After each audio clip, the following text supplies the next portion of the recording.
মৃত্যুর পর আত্মার সাথে কি করা হয় জানতে পুরো ভিডিওটি অবশ্যই দেখবেন।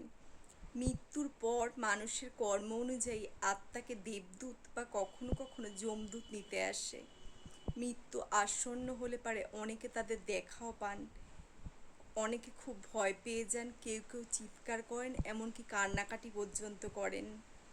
মৃত্যুর পর যখন আত্মাকে যমলোকে নিয়ে যাওয়া হয় তখন সেখানে তার সমস্ত কর্মের হিসাব নিকাশ তার সামনে তুলে ধরা হয়। কোনো অদৃশ্য মেমোরি কার্ডে যেন মানুষের সমস্ত কর্মের হিসাব থেকে যায়।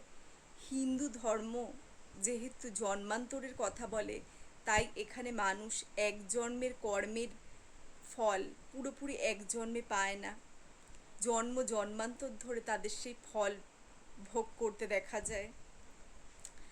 ওপরে যাওয়ার পর আত্মাকে যখন প্রশ্ন করা হয়, তুমি তোমার পাপ কর্মের ফল আগে নেবে না পুণ্য কর্মের ফল আগে নেবে, তখন আত্মা কি বলে এবং তার সাথে কি করা হয় জানতে পর্ব 2 এর ভিডিওটি অবশ্যই দেখবেন ও আমার চ্যানেলটিকে সাবস্ক্রাইব করে পাশে থাকবেন সবাই।